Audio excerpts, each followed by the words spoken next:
I'm Capt here with our live Fearless Flight or Fearless Flight live show that we do every week for people who have a fear of flying, people who know somebody who's afraid to fly, and for those who just want to talk about airplanes and the like around that. With me, of course, is Dieter Staudinger up in Toronto, Eric Larson here in the Phoenix area with me, and Diane normally in the Phoenix area, but they put her to work again. So she's up in Eugene, Oregon. Oregon, yes. On location. I love that. I am on location. There you go.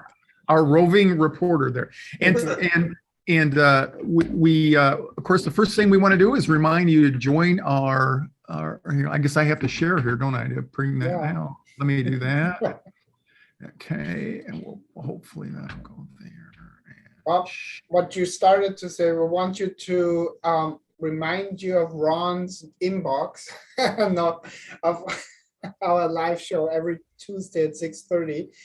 And I just went into our Birds of a Feather Facebook group, and 885 members, and lots of really cool stories and support, and just love being in there. It's so if you're not part of the group yet, just look at the link here, and I'll put it in chat later as well. And you are seeing the screen now, correct, Dieter? Yeah. Yes. Okay, cool. Okay. Tonight, we, as always, we would love you to ask questions or leave a comment there for us, whether you're live or whether you're watching us after the fact. And because we do attempt to go back and respond to those questions and comments. I want to make a quick announcement. One of our fearless flyers, Wendy Moy, Wendy was our guest last week. And Wendy has put together a plan to fly from the Long Beach airport to the Phoenix airport on January 15th. And we've got some names here. I think we'll probably have a naming contest. We call it Fearless Flight for Lunch Bunch, also known as the Fearless Flight Club. Anyway, but she's extending an invitation, and I will have her on next week, and we'll talk a little bit about how she got the idea and all that. And I did want to put this up there. I think Dieter is going to put this in the notes here. These are the flight times for the Long Beach to Phoenix. But we'll have all the information. But I wanted to make sure that if you are interested, you contact me or contact Wendy so that you can get your flight information. But I wanted to make sure that if you are interested ahead of time. Okay. And I'm getting a lot of feedback there. So, all right. Ahead of time. Well, tonight we have a special guest. It's I forgot to confirm this, but I think it is Dr. Paul Tizard. And we have a special guest. It's I forgot to confirm this, but I think it is Dr. Paul Tizard. Yeah, are you guys hearing that feedback? Yes. Yeah, that's on the ring. Yeah, are you guys hearing that feedback? Yes. Yeah, we are. Yeah, well, that was the feedback. It sounds like it's coming over the delay Facebook thing, like it's like you're picking up the delay deal. Right. It sounds like it's coming over the delay. So, Of the live. okay, let's go through these technical challenges. Do you guys still hear the feedback, or we're good? Not from you. Not from you. Nope, not now. Okay, so let's come back to in the present moment, which is always a challenge for fearful flyers. And I would like to have Paul join us on camera here if he's ready. Hey, how are you doing there, Paul? Other than us sleep depriving you, and I'm sure want to say thank you for taking the time to do this. It's an honor, absolute honor, pleasure. And it is Doctor, correct? No. Oh, okay. All right. Thank you for promoting me. I appreciate it. Well, you're a doctor in my heart anyway, Paul.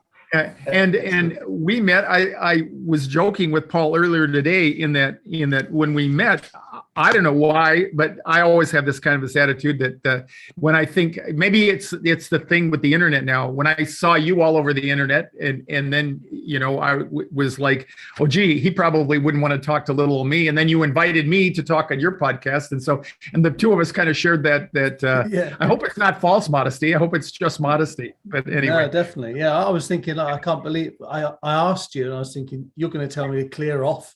And you're like, I'd love to come on your show. I think, wow, because I've heard about you for a long time. So I know you've done loads and loads of great work. So I was thinking that this is like this is a fear of flying megastar that I was going to be talking to. So I thought you'd tell me to clear off, but you didn't. It was good. Well, yeah. Well, it was a delightful time, and if anything, we could have gone on for much longer than what we did.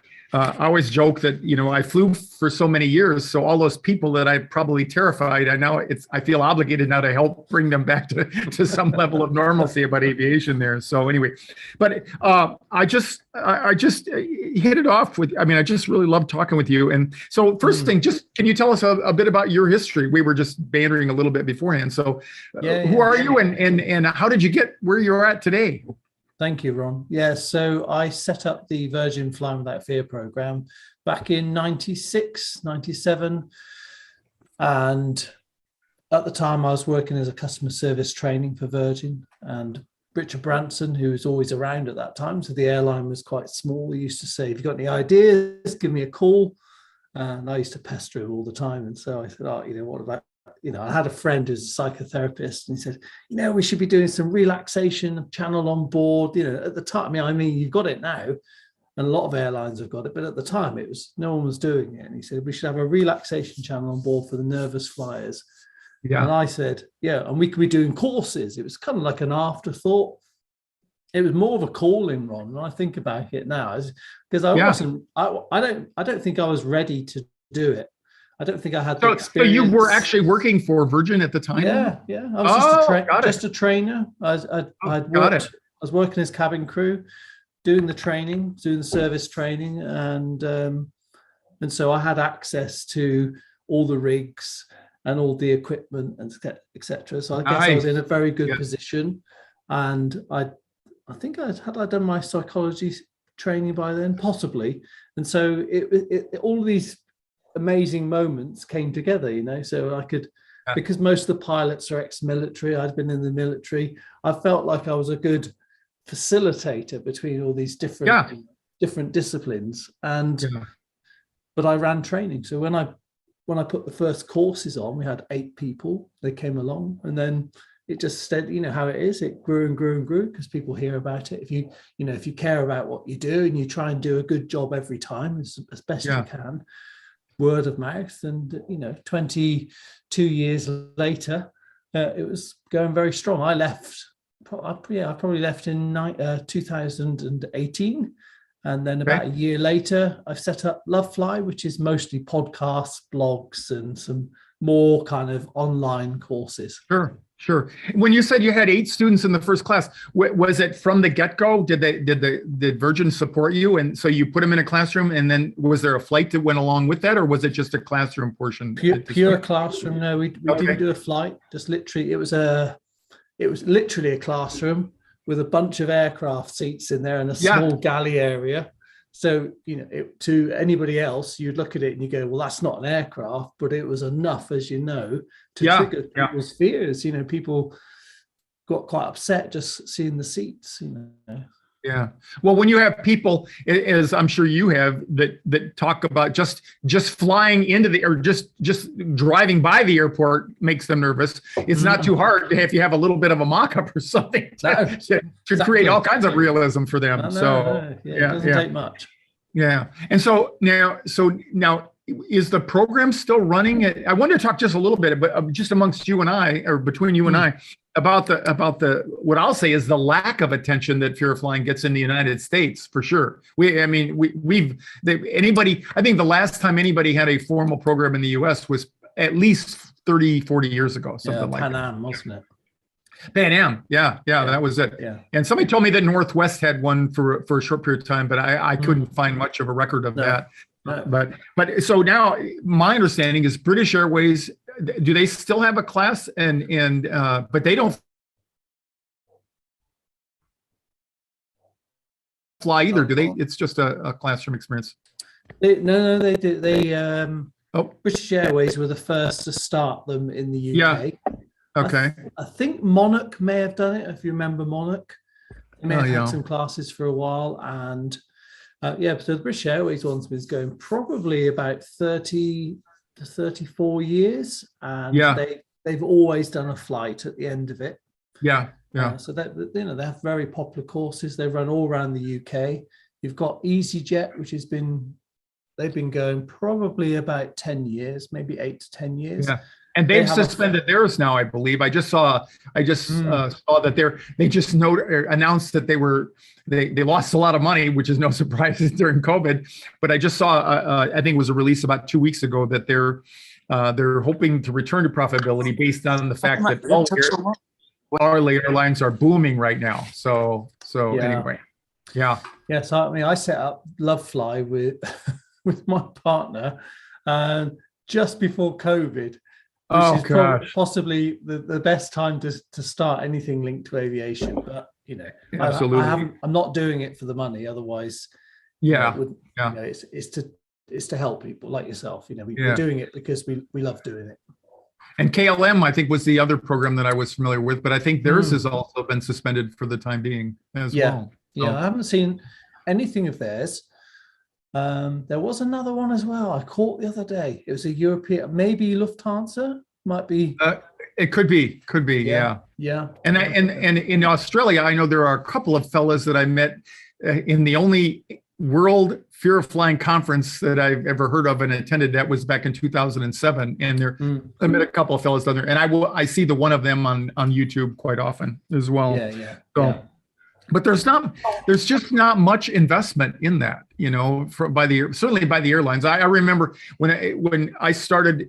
I started it with one carrier and they went bankrupt here.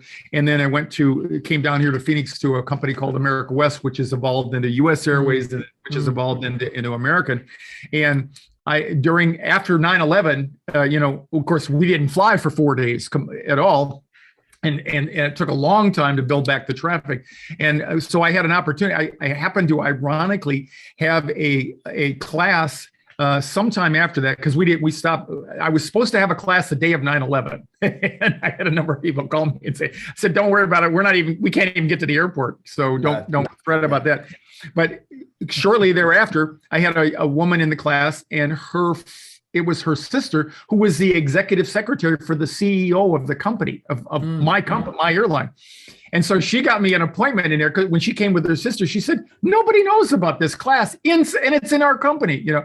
So I did it, and I got an audience with the senior VP there, and I suggested similar to what you said. He said we should have an entertainment channel for people who are afraid to fly. And he said, "Oh no, we would never talk about fear of flying on an airplane." I said, "You don't have to. It's already there, you know." But that was, so I got a little support, but not much there. So how interesting that you and Paul are doing this privately, and at least some of the European and British English carriers are attempting have a program, whereas over here there are none. Yeah, that's I'm really surprised. Yeah, and I've seen one study that, and it was dated in 1981, where somebody put a price on what it cost the airlines per year for people who are afraid to fly, and I believe that was just domestic U.S. that they were measuring. It was 2.1 billion in 1981. And so if you in today's dollars, it would probably be double that, you know, for people for lost opportunity. Yeah. Crazy. So what got you interested in working with people who are afraid to fly? Well, I've often asked myself that one. I honestly don't know. I was just drawn to it. And to be honest, for a good 5 to 10 years of running courses with hundreds of people on them, I kept thinking, why am I here? It was a surprise to me, but I think there's something. I've never had the fear of flying, but I have quite a calm nature, And because I've done a lot of training, I think as soon as I talk, that people kind of go, "Oh, this guy's, he's not afraid. He's not afraid to stand up and talk to us, and he's not afraid of whatever questions we're gonna ask." And so I felt like maybe I brought a bit of safety to it, or a bit of certainty. Yeah. And I can see why they're drawn to you. It found me. I don't know. I really don't know. I keep thinking, because I had no particular skill. I'm no different to anybody else in the training department, any of the other cabin crew. Why no one else had done it, I've no idea. But it's just one of those bizarre things that kind of it found me. And I tried to walk away from it several times, but it kept coming back. In the short time that you and I have known each other, I can see why they're drawn to you, and you've said some similar things about me, but it is about your warmth and your engagement, and the fact that it seems like you care. And for me, I do care. I do care. I've said this, similarly, I can't believe that I'm here 35 years after I serendipitously was invited by a psychologist, because same thing. I knew nothing about it, Now I can remember some of my, like, a couple of flight experiences before I was a pilot, when I can now go back and look at anxiety that was present in me. But fortunately, I had a flight instructor who was very, very, had a calming nature, not unlike yours. And he saw that I was getting distressed, and he said, "You fly." And that was it, and he just he gave me a series of tasks. And from that point on, I didn't have any issues with it. But it, you do have a wonderful affect, and I can see why people feel safe you. It's with very you. kind. Yeah. I think as you get older, you start to realize who you are. So other people have worked it out about 20 years earlier, but you start to wise up to it, that you notice people react to you in a certain way. And so I thought, well, obviously there's something about me that is reassuring. I've no idea what it is. And if I actually did know, I probably wouldn't be able to do it. So I'm just going to keep doing what I do. I just care about what I care, and keep looking into stuff, trying to do it better each time. I've said at 74, I'm glad that I finally know what I want to be when I grow up, So, So, when you, with all the people that you worked with, I wrote the word, do you find themes in the issues? So, some representative issues, we call them triggers, things that bother people. I'm just curious as to see what your experience is with people over the years, what bothers them, or what do they come with, what presenting problems do they come with? Well, as you know, a lot of people absolutely hate turbulence. So that's a biggie, as you know. This not being in control is a massive thing that comes up time and time again. Whether people know that's what it is, linked to that is claustrophobia. I think it's the lack of certainty. Well, there's a couple of things I've noticed.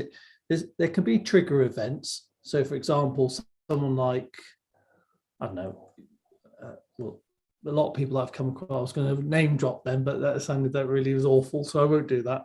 But there was one celeb that we worked with, and her particular thing had been triggered because she'd seen something happen. And so that was it. In her brain, that was going to happen to her. So it can be triggered by something. It could be just a bad flight. The other thing, which I saw time and time again, I still see this, is new parents. Yeah. Do you see that as well? It's just I do. And that was one of the things that was kind of startling to me. You'd see, and not just the female, with the birth of a child, but the male also sometimes. Sure. Extra responsibility. Yeah, that's the way I'd aware of your mortality. Who knows what it is? But it's it's a really interesting trigger point. Do you have a sense of women versus men that come to you, the proportions? Do you see any numbers? It's a dangerous one, Ron. Okay, I'll take a risk here. I would say, I could say my lived experience of seeing 20 odd years of running these courses, not as long as you, I would say there's always more women than men in the room. Yeah. Some like 70-30 sometimes. I've always thought it's because women are braver and more likely to talk about things, and blokes are crap and hide or get drunk. Yeah, totally. And I have read some research though that does address the fact that men can compartmentalize a little bit better sometimes. And no surprise, I joke about pilots, they have terrible relationship statistics, but they're good at compartmentalizing, which, you wouldn't want a pilot who loses his composure on takeoff should something, out of the ordinary happen, Sure. But we always joke, the trouble is they never go back and clean out the compartments according to their partner, their spouses. So, but I've seen the same thing. Yeah, I've seen about the same, about 2 to 1. About a third. Yeah. And I attribute very very similar to the same kinds of issues there. His people mirroring ours with things they're worried about almost exactly. It's kind of a validation. It's exactly the same. Mm. And one of the things that, because of my own personal history, Paul, with PTSD, I've also noticed that I would say a majority of the people that I see as fearful flyers show signs of either PTSD or post-traumatic stress. In other words, they've had some kind of an emotional event in their life that sets them up for this. And oftentimes they can't remember it. They have no conscious recollection, and it just shows up. Have you ever noticed that yourself?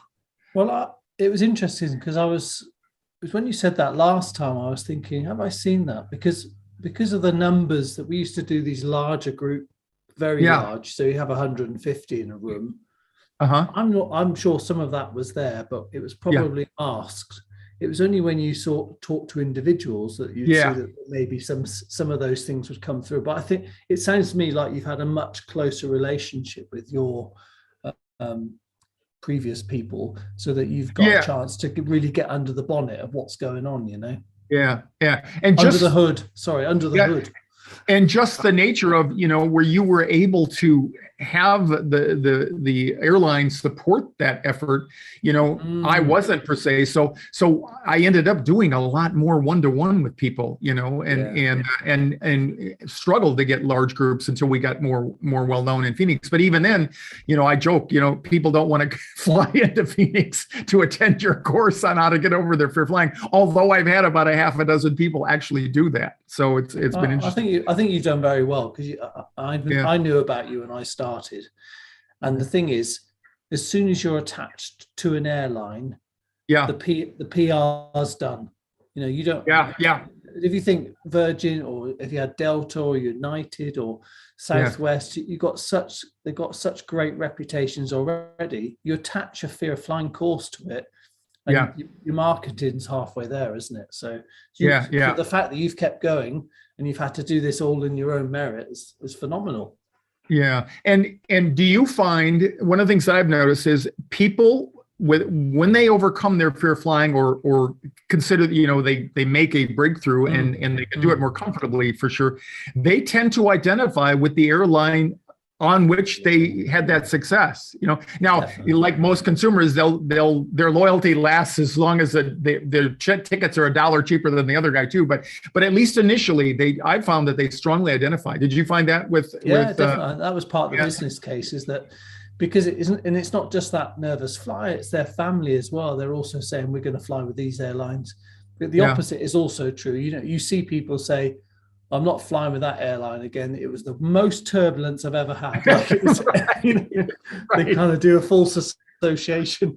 Right. Yeah, I've had my relatives say, who flew on my airline, and they had turbulence, and say, well, we're never flying with your airline again. It's like, well, you got to be a little bit broader than that. In your experience, you saw people, you saw them fly. Did you get people when you had the flight that was eventually that was married to the course, correct? That's right. Okay. Yeah. And did everyone fly, or could they come to the airport with saying, I'm not sure if I'm going to fly today or not, or what? Well, that's a great question, actually, because a lot of people used to ring up and say, what's your success rate? And I could say, hand on heart, how would you like me to measure it for you? So there's 2 ways I measure it. So let's imagine, so just broadly, of the 100, say 100 people come on the course, 50 of those people fly anyway. They fly, they just don't like it. about 40 of them have flown but have stopped, and then you've got maybe 10 people that have never flown. So roughly, depending, So one success measure is to say, well, if 100 people turn up and 100 people get on the flight, you could say that's 100% success. But we all also know that's not as important as the movement that someone experiences. So when we used to run the courses, I used to say, look, I don't care if you do the flight today. We're offering you a flight at the end of the course to reinforce everything we're going to go through. So if you just come to the airport and then you want to come straight back, no problems. And I think by removing the pressure, we used to get pretty high numbers. I mean, we were rocking around the 95 to 98% getting on board. Wow. I'd love to have seen more research into, does that stick? Yeah. Because the ones you hear about, the ones you hear about, aren't they? So, but I couldn't tell you if those people were then flying happily forever, or whether they had a little bit of safety for a while, but then kind of trailed off. That I don't know. So if they come back and contacted us, then I could say, yeah, come back, just come and do the flight again, or just come and sit in on the pilot's talk, or whatever you think will help to top you up. Because ideally, with most customers, with no disrespect, you don't want to see them again, do you? You want them to come along and go, thanks very much, job done, I'm off. Exactly. But a lot of people need a bit more reassurance, and they'll, I'm working with somebody at the moment who got over his fear of flying over 12 years ago, and now it's come back round again. Yeah. Who knows why? Yeah, and I've seen a lot more of that as well with COVID. We had people that flew in our last class in Southern California that we used to have before COVID, and then not flying over the year, it's caused them to fail. But that's why my one of the transitions that I've tried to make over the years is to really focus on the long-term goals for them, and really challenge myself to come up with ways that they could practice. And keep some semblance of skills to do that. And I've just run into a great research since we last spoke. There's a lady I heard on a podcast, and she's has a doctoral degree, and she's been doing research on attention.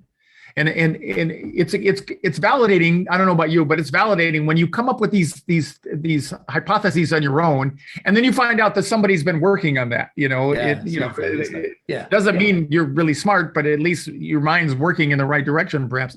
And I've suspected that for years, that it's the attention, because the difference between you and I sitting next to someone who's afraid to fly is what we're thinking and where our attention is. And she talks about attention as a flashlight.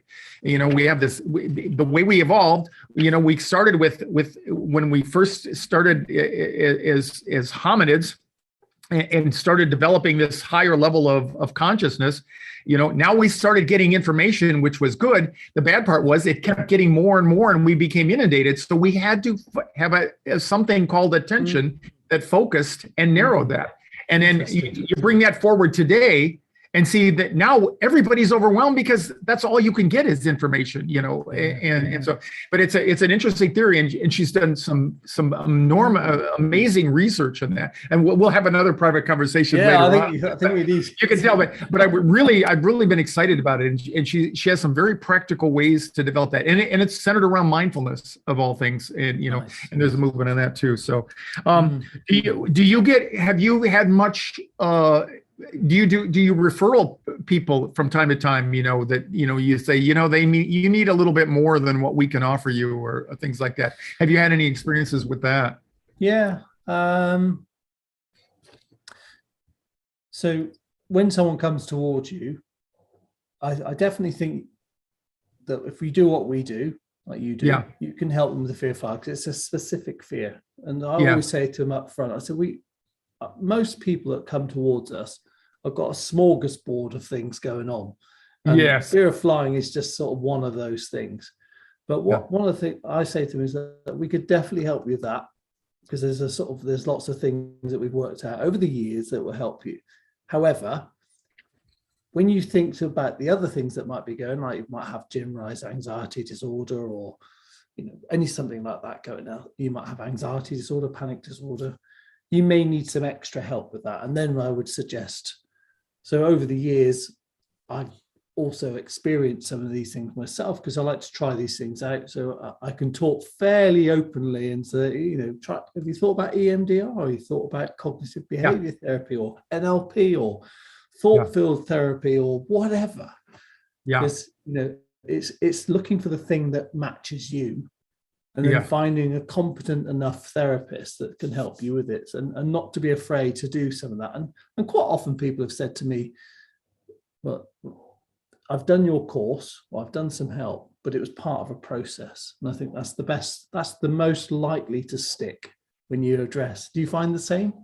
Absolutely. Yeah. And you use the word process. And that's what I've come to realize is it is part of a process. And of course, everybody wants to have a one size fits all and bless them with a magic wand or something like that, But and there are people that have dramatic breakthroughs and they go on with just a huge leap of confidence. For the most part, it is a process for people, and the average person just doesn't have the resources, the time, or the money to stay current. I mean, that's why we have to have 3 landings every 90 days, so we don't forget how to do that, as pilots. And so it is like that. But yeah, I've had similar experiences with people. Have you had anyone the other way say, I've been in therapy for 5 years, working on my fear of flying, and you're the first one to help me get over it? Definitely. Yeah. And I always say to them, nothing is wasted. Just because you can't see the progress doesn't mean there isn't progress happening. So the fact you've been putting all the legwork in, you've been going to yoga, mindfulness, you're doing talking therapies, whatever it is you've been doing, none of it is ineffective. They'll say, I tried CBT and it didn't work. And I'll say, well, how do you know? I said, maybe it's opened up a few doors that's enabled you to be more receptive to where you are right now.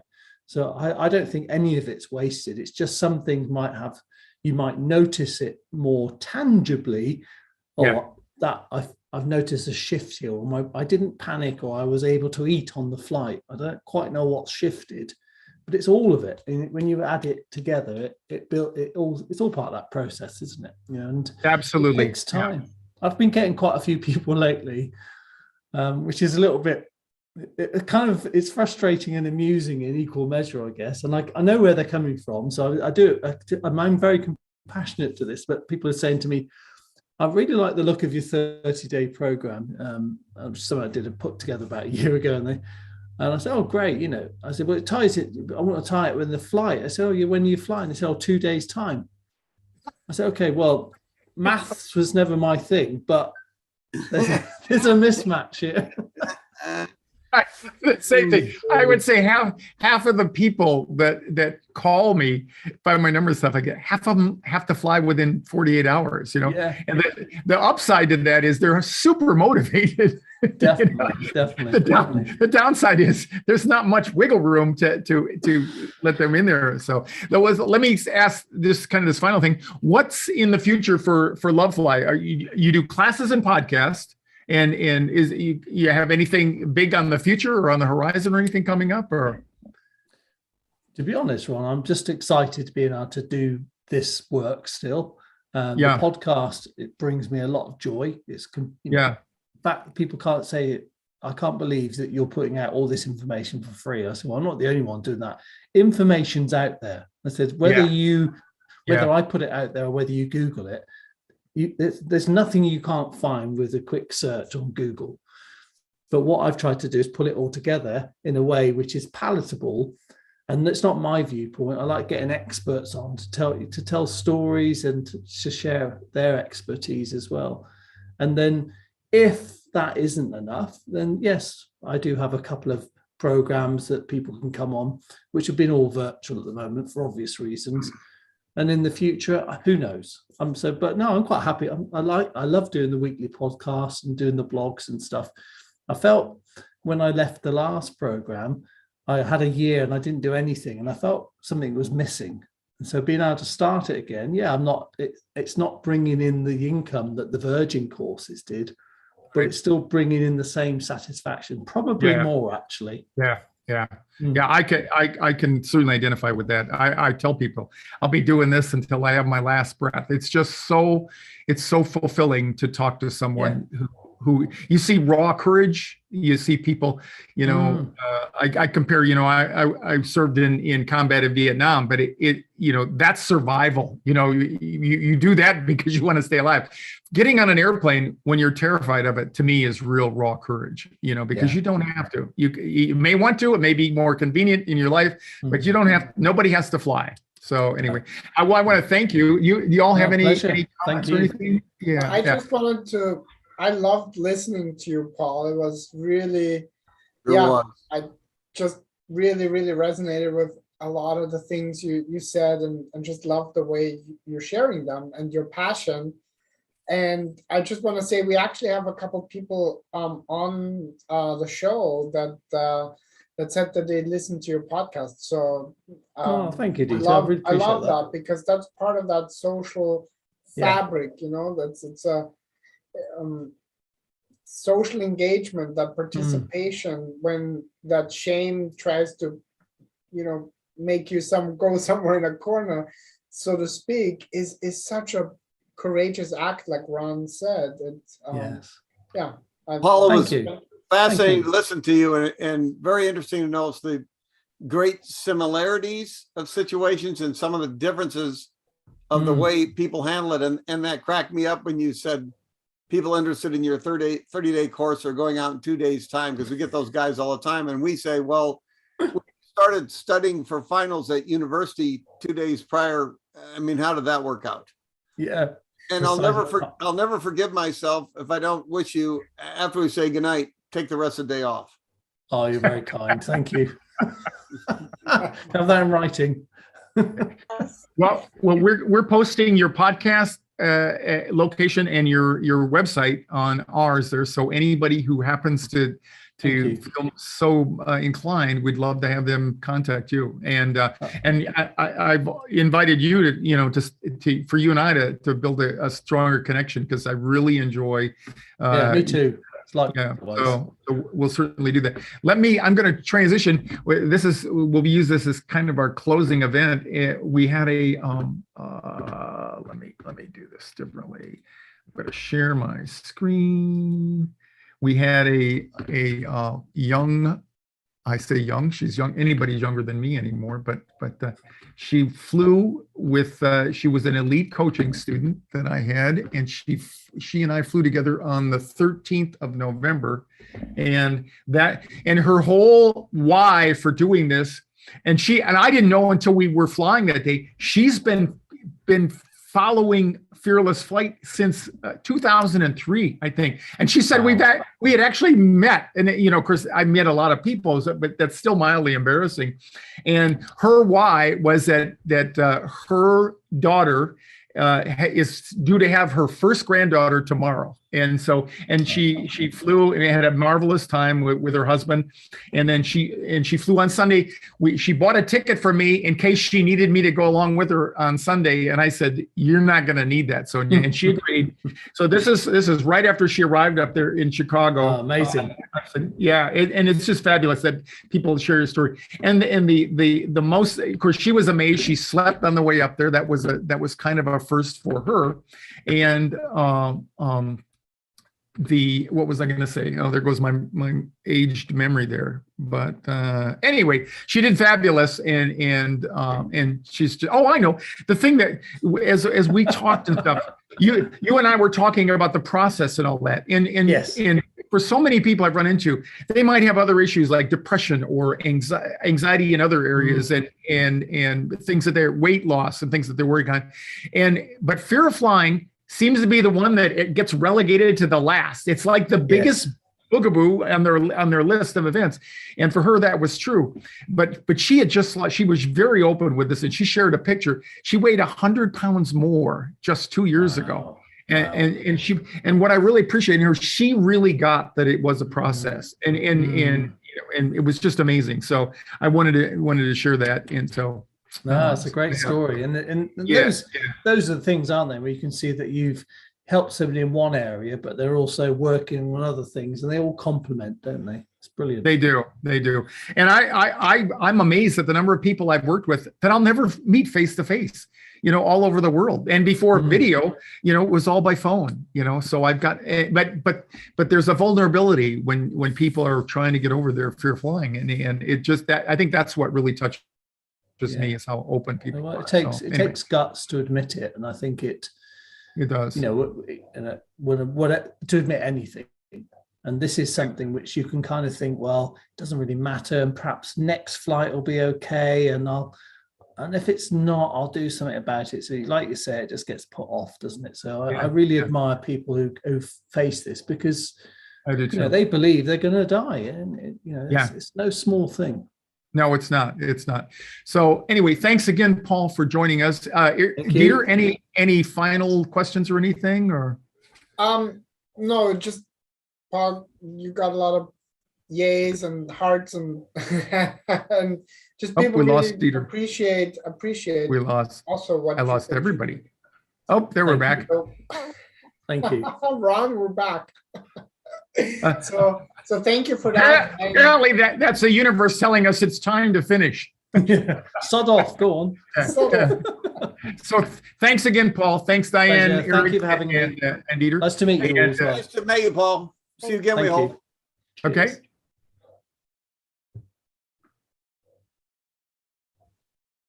Okay. All right.